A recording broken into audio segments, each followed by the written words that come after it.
Welcome to my channel Learn, Dream and Achieve. In this video, we will learn about the uses of indefinite articles. Use of indefinite article a and an. हमने पिछली video में rule 1 से लेकर के 10 तक के rules को पढ़ चुका था, जो कि काफ़ी कंपलसरी थे, जो कि आपके एग्जाम्स में उन्हीं रूल्स में से ज़्यादा क्वेश्चंस आते हैं। वैसे तो रूल्स कई सारे हैं इंडेफिनिट आर्टिकल के यूजेस के, लेकिन हमने यहाँ पे उन्हीं रूल्स को यूज़ किया जो ज़्यादातर एग्जाम्स में पूछे जाते हैं। तो हम ज़्यादा टाइम ना वेस्ट करते हुए रूल नंबर 11 पे मूव करते हैं। हमारा रूल नंबर 11 क्या कहता है? Counting, expressing units and words. Counting, expressing units and words.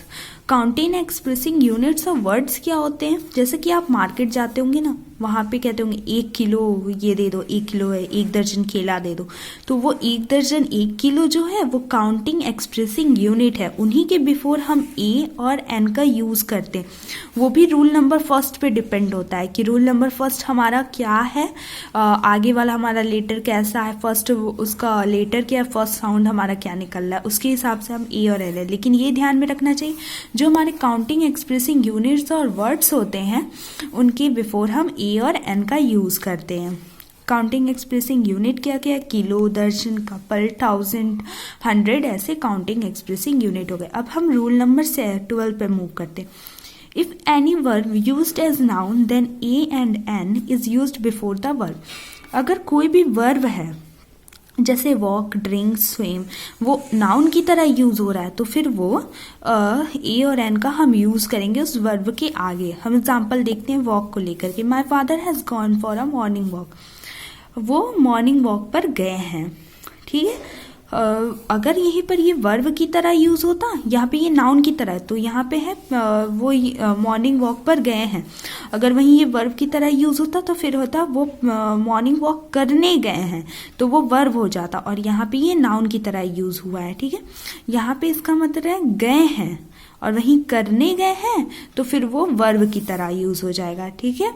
अब हम रूल नंबर 13 पे आते हैं। रूल नंबर 13 हमारा कहता है a and an is used before the singular countable noun. Singular countable noun वो नाउन होते हैं जिनको हम गिन सकते हैं और सिंगल हो, तो उनके बिफोर भी हम ए और एन का यूज है। इसके बहुत ही कॉमन एग्जाम्पल हैं जो कि आप छोटे क्लासेस से भी पढ़ रहे होंगे। ही इज अ टीचर, वह एक टीचर है। सी इज एन ऑफिसर, वह एक ऑफिसर है। He is a doctor, he is a, ये सारी चीजें जो हमारी हो गई वो सिंगुलर काउंटेबल नाउन हो गई। हम इनके बिफोर ए और एन का यूज करेंगे। हमने देख लिया यहाँ पे सिंगुलर काउंटेबल नाउन है क्योंकि टीचर को हम गिन सकते हैं। ऑफिसर भी हमारा सिंगुलर काउंटेबल है क्योंकि इसलिए इसके बिफोर हमने एन का यूज किया, क्योंकि ओ हमारा फर्स्ट लेटर जो है वो हमारा वॉवेल है, और इसका जब हम प्रोनाउंसिएशन करें तो भी हमारा वॉवेल साउंड ही दे रहा है, ठीक है। हमने रूल नंबर 11 पढ़ा, काउंटिंग एक्सप्रेसिंग यूनिट्स। सेकेंड, अगर वर्ब कोई नाउन की तरह यूज हो जाए और अगर सिंगुलर काउंटेबल नाउन हो तो फिर ए और एन का यूज करें। बहुत सारे केसेस ऐसे भी होते हैं जहाँ पे अनकाउंटेबल नाउन जो होते हैं ना वो काउंटेबल नाउन की तरह यूज होते हैं, तो फिर वहां पे भी हम यूज करते हैं ए और एन का, अगर अनकाउंटेबल नाउन काउंटेबल की तरह यूज होने लगे, ठीक है। अनकाउंटेबल नाउन अगर यूज होंगे काउंटेबल नाउन की तरह तो फिर हम ए और एन का यूज करेंगे। अब हम कुछ एक्सरसाइज के क्वेश्चंस सॉल्व करेंगे जो कि पूरे 13 जो हमने रूल्स पढ़े हैं ना उसी के बेस पे हैं, उन्हीं से मिलते जुलते क्वेश्चंस हैं, ठीक है। वैसे तो मैंने यहाँ पे सॉल्व कर दिया, लिख भी दिया है कैसे क्या है, लेकिन मैं आपको एक बार और समझा देती हूँ। जैसे डैश असेंबली ऑफ, जैसा कि हमने रूल नंबर 2 पढ़ा था ना कि फ्रेजेस होते हैं कुछ स्पेशल फ्रेजेस, उसके आगे हम ए और एन का यूज करते हैं रूल नंबर 1 को ध्यान में रखते हुए। तो ये एक फेज है जिसके आगे हम एन का यूज करेंगे, क्योंकि ए जो है हमारा वॉवेल है और जब हम इसका साउंड प्रोनाउंशिएट करेंगे इसको तो भी हमारा वॉवेल साउंड ही देगा, तो हम एन का यूज करेंगे, ठीक है। रूल नंबर 2 के बेस पे फ्रेजेस है, इसलिए हमने यहाँ पे एन का यूज किया। अब हम रूल नंबर 2 देखते हैं। डैश HMT वॉच, जब हम देखेंगे तो ये तो कॉन्सोनेंट है, हमने लिखा भी है यहाँ पे ये कॉन्सोनेंट है, ठीक है। लेकिन जब हम इसे प्रोनाउंशिएट करेंगे तो फिर इसका साउंड जो आएगा ना वो वॉवेल मतलब स्वर का देगा, एच, HA आएगा।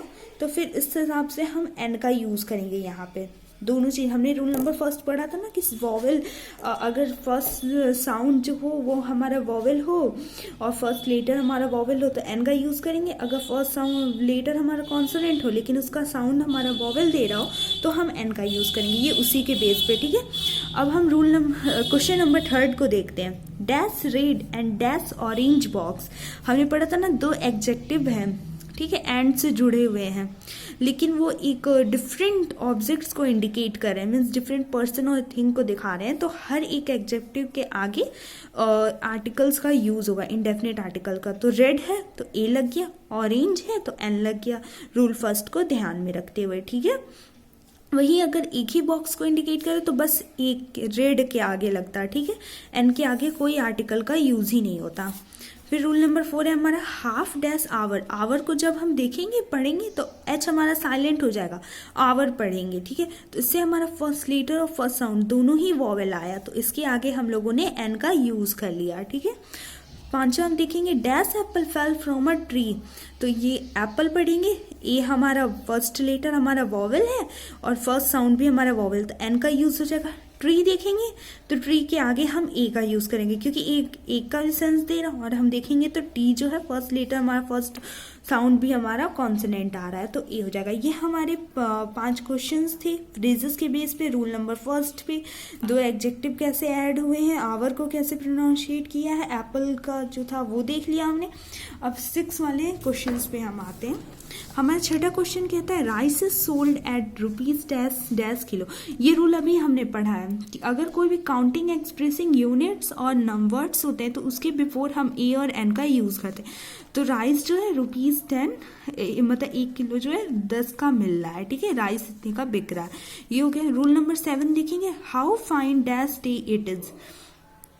ये ए का यूज होगा, डे लगा हुआ है, एक ही डे की बात करेगा ना, यहाँ पे 10 डे की नहीं बात कर रहा है, एक ही डे की बात करेगा। और यहाँ पे डे को हम देखेंगे तो वो भी फर्स्ट हमारा जो है वो फर्स्ट जो हमारा लेटर और फर्स्ट साउंड है दोनों ही कॉन्सोनेंट का आ रहा है, तो ये हमारा हो जाएगा how fine a day it is. Such dash great man. जब हमने आर्टिकल स्टार्ट किया था तो हमने आपको पोजीशंस ऑफ आर्टिकल के बारे में बताया था, जिसमें हमने पढ़ा था सच आए, रेदर आए, ऐसे कुछ वर्ड्स आते हैं तो उनके बाद हम आर्टिकल का यूज करते हैं और उसके बाद हम लोग का एडजेक्टिव और हमारा नाउन आता है, तो वही है सच हो गया। फिर डैश था हमारा ग्रेट मैन, तो ग्रेट के आगे हम ए का यूज करेंगे क्योंकि फर्स्ट साउंड और फर्स्ट वॉवेल दोनों ही, फर्स्ट लेटर और फर्स्ट साउंड दोनों ही हमारा कॉन्सोनेंट आ रहा है, ठीक है। रूल नंबर 9 को हम क्वेश्चन नंबर 9 को हम देखते हैं। Dash tall and dash beautiful girl helps me, helps her, okay. तो यहाँ पे अलग अलग लड़कियों के बारे में बात कर रहा है, इसलिए यहाँ पे 2 ब्लैंक स्पेस दिया है तो हम उसके हिसाब से ए का यूज कर लेंगे, ठीक है। रूल नंबर 9 हमारा ये कहता है, क्वेश्चन नंबर हमारा 9 ये बताता है। और क्वेश्चन नंबर 10 जो है हमारा कहता है डैश ₹1000 इज इनफ। वही है, रूल नंबर 11 के बेस पे है, काउंटिंग एक्सप्रेसिंग यूनिट, ठीक है। तो ये हमारा काउंटिंग एक्सप्रेसिंग यूनिट है कि 1000 रुपए है जो कि काफी है, तो हम इसके बिफोर ए का यूज करेंगे ध्यान में रखते हुए कि 1000 है, टी है और इसको प्रोनाउंशिएट कर रहे हैं तो भी हमारा कॉन्सोनेंट की तरह ही आ रहा है। तो ये हमने 10 एक्सरसाइज के क्वेश्चंस के लिए, मैं आपके लिए और भी एक्सरसाइज के क्वेश्चंस लेकर आऊंगी ऐसे जो सारे रूल पे बेस्ड होगा। तो हम नेक्स्ट वीडियो में तो पहले ये जानेंगे कि ऐसे कौन से वर्ड्स होते हैं जिनके बिफोर हम आर्टिकल्स का यूज नहीं करते, और कुछ क्वेश्चंस के बारे में जानेंगे जो इन्हीं सारे रूल्स पर बेस्ड होगा। और ऐसे भी वर्ड्स होंगे जिनके आगे यूज नहीं होता है तो वो भी हम एक्सरसाइज में सॉल्व करेंगे। सो हम नेक्स्ट वीडियो में जल्द ही मिलेंगे। Thank you so much. Don't forget to like, share and subscribe. We will meet in the next video with the new topic. Thank you so much. Bye.